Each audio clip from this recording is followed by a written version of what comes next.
I want to talk about maybe there's a problem in the brotherhood of men, particularly even black men, right?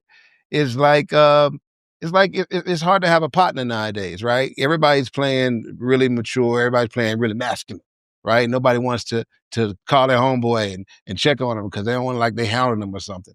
So I want to just have a talk, if y'all don't mind, about how toxic masculinity, right, and homophobia, right, may have shaped the way men are dealing with each other now. Because clearly, you know what I'm saying, you got the sisters out here saying, we don't need to be married to y'all. So brothers, you better find some men you can lean on. And that might be a problem with the way that we relate right now, right? Everything is no homo. Everything is your pause, and so maybe we should play, oh no, that definitely didn't come out right. Let's fast forward. Let's fast forward to the part where men are able to communicate. Is that where we are? Are we witnessing the collapse or the rebirth of male intimacy? Is it reshaping? Is it evolving? Is it devolving? And what does healthy brotherhood look like today? You know what I'm saying? Between men, manly men. What do y'all think?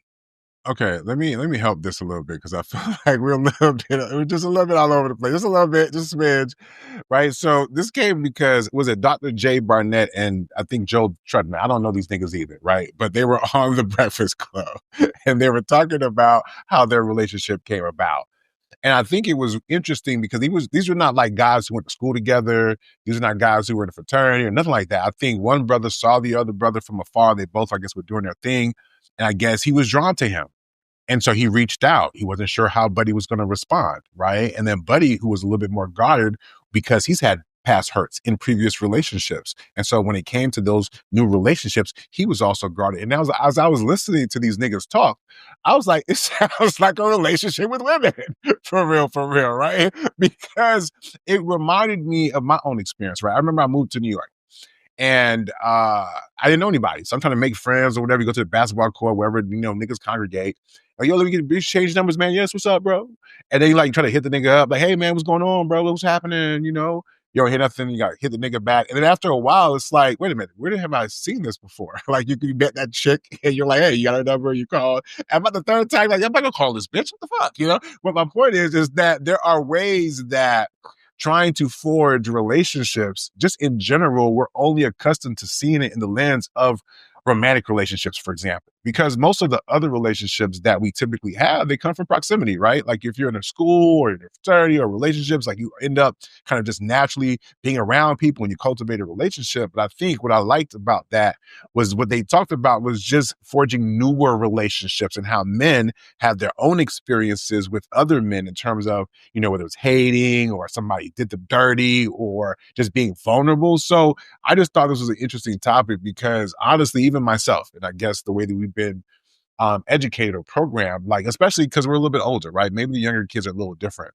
But a lot of things were homophobic growing up, bro. Let's go keep it a buck. You know what I'm saying? Like a lot of things just was like, ooh, let's stay away from that because it didn't represent masculinity. And the funny thing is, even nowadays, when men are even more emotional, women will start calling them certain names, which kind of draws back to the whole thing in regards to the homophobia and stuff like that. So it's something that's rampant for sure in our communities. And I can acknowledge that it wasn't like I was turned off by it. Not that I was turned on by it. Just be clear, pause if necessary. I'm sorry, I'm being silly.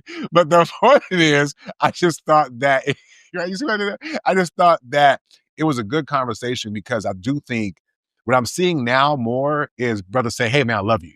I think there has been a movement afoot where brothers are feeling more open and more, vulnerable to talk to their homies about what they're going through. Mental health has become more in flux in terms of the conversation. So I think it is moving in a different direction, but I'd be lying if I didn't say that I do think that, I guess whether we want to call it, whatever phrase we want to call it, that it does impact how we view and how we may even engage and even how we initiate or try to develop friendships amongst men. 1000%. S&M, Welcome. you think there's It's a talking show. yeah, I appreciate you sharing your point. Well, so I was just trying to say this seems to be a male-oriented conversation first and foremost. So I was giving credence and leaning in onto the men first before I provide my commentary, because I actually agree with you, Nick, that the fear of being labeled gay for caring about another man emotionally is killing men's mental health, right? And so I'll go ahead and go though. I love Yeah, it. go ahead, girl. I love it. So anyways, with that being said, so women, we build friendships right? And we keep those friendships alive. I have friends that's from 20 years ago. I have friends from elementary school. And I think that men actually need the same emotional space, right? They need the same emotional safe space because if they having a drinking buddy is something different from having a buddy who you can be emotionally vulnerable with and have these real conversations with. Yeah, you go to the bar, you can drink or you can go hang out and whatnot, but you're not having deep conversations. You're not actually getting some of that because there's commentary where they say, well, men shouldn't talk to women about their problems. And that's another thing that also hurts men mental health and actually causes them manifest itself physically as well. So if you can't talk to your woman about your problems, then why not talk to your buddy about your problems? Because that's where that interchange come into play. So we always talk about women are gossiping to each other or leaning onto each other but that's our friendship, because we're getting things, our thought process out, bouncing it off each other, so that we can be better women, better people. And male vulnerability, I think, isn't a weakness. It's actually a sign of maturity. And so it always surprises me when I hear a lot of people like, oh, that's gay, or nigga, you gay. And it's like, wait, why? Because he hugged the dude? Like, he happy to see his man. He ain't seen his man in a minute. And it's like, no, that nigga gay. Or buy somebody a gift. Oh, that nigga gay. And it's like, well, why is he gay? Just because he's looking out for his friend. He bought him a gift, right? And then it becomes the nuances of what actually makes a person gay. It may not have been the gift that made him gay. It could have been or the type of gift, right? So if you put thought and consideration in it, oh, it's gay. If you don't put no thought and just gave him a gift card or some alcohol, cool. That wasn't a gay moment. To me, I just think that men need to embrace this side of themselves because part of the reason that I honestly believe that we have what's currently occurring in our community, i.e. the pitting of men against women and so forth, is because one, I think we talked about this, or not even I know we talked about this earlier, the rise of the red pill community, because it was an opportunity for men to have safe spaces to talk about issues that they were experiencing with women or talk about issues that they were experiencing or looking for mentorship for financial literacy and so forth. But what about having that up close and personal? Not just in the ether space, not just on the internet, but up close and personal. Why can't you give your boy a hug and it's a genuine hug? I know there's conversation with was Chadwick and Michael B. Jordan and so forth when they kind of hugged up on each other and folks like, oh, them niggas gay. And it was like, well, no, they were showing affection to each other because that's what we need to do. And as a matter of fact, maybe if y'all hug each other more, we won't be having so many toxicity. I was going to say something else, so let me clean that up. We wouldn't have so many toxic commentary as it pertains to the LGBTQ community, because now you've been able to delineate and differentiate between what's truly considered gay and homosexual versus what's just showing affection. I've often said that if you're a woman and your man doesn't have any male friends, you're in danger. Men need a brotherhood. Men need someone to show that they can be valued for things other than what women value. It's a whole other affection that men show, and it shows up differently than it does with a woman. And men need that as well. Men need to be valued by other men for their skills, for their insight, just for their presence.